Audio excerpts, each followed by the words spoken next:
Much.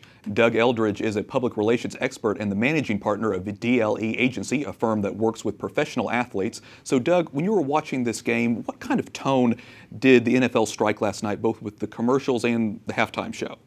I think that's probably the best descriptive, because what we're really talking about is the juxtaposition of partying with parenting, partying with priorities. Now, in the context of a halftime show, you want it to be festive. You want it to be energetic. You want people to stand up and dance and sing and say, "I love that song." You certainly did with Katy Perry. Right, exactly. Right. But I think the decided departure was really in the tone of the commercials, and your last segment teased that. It was a demonstrable and deliberate shift toward priorities, toward circling the wagons and really focusing on the family unit, which was very unique. Of the 61 commercials, give or take a couple, across the commercial spectrum, 12 were automotive, then you went down 8 to movies, 6 to food, etc. But regardless of the category, the point of commonality across all of them was the tone and temperament.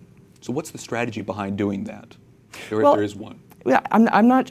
I think to some degree it was a little bit of dumb luck, but you also have to remember it's deliberate pre-polling, right? Okay. All of these advertisers and their associated agencies did their due diligence and found that this year there should be a marked departure from shtick and comedy, etc. Instead, let's focus on the family unit. And obviously, all the polling numbers came back similar because we saw such commonality across the advertising message. And this comes as, of course, the NFL is dealing with its own scandals. You know, we think about the Ray Rice scandal and the issue of domestic abuse. How did the league respond first off this year and this past year, and what does it mean moving forward?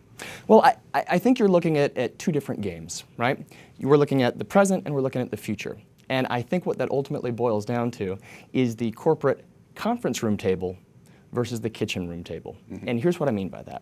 From a current standpoint, the investment from corporate America in the National Football League has been unfazed, right? We saw advertising rates go for a record $4.5 million for a 30-second spot. This was the highest, most expensive ticket in NFL Super Bowl history. We also heard that they smashed the Nielsen numbers, okay? So from an investment standpoint, from a corporate standpoint, from the conference room table standpoint, the NFL is unfazed in the short term. Now the catch and the caveat comes in the long term, and that's the kitchen table. Mm-hmm. Now the kitchen table is the heartbeat of every American home. That's where victories are celebrated, defeats are memorialized, and lessons are learned.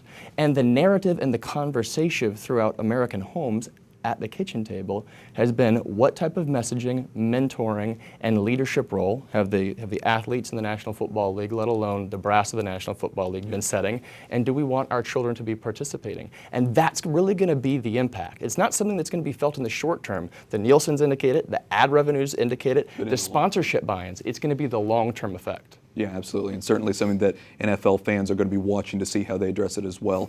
Doug, thanks so much for joining us, Doug Eldridge. Thank you for having me.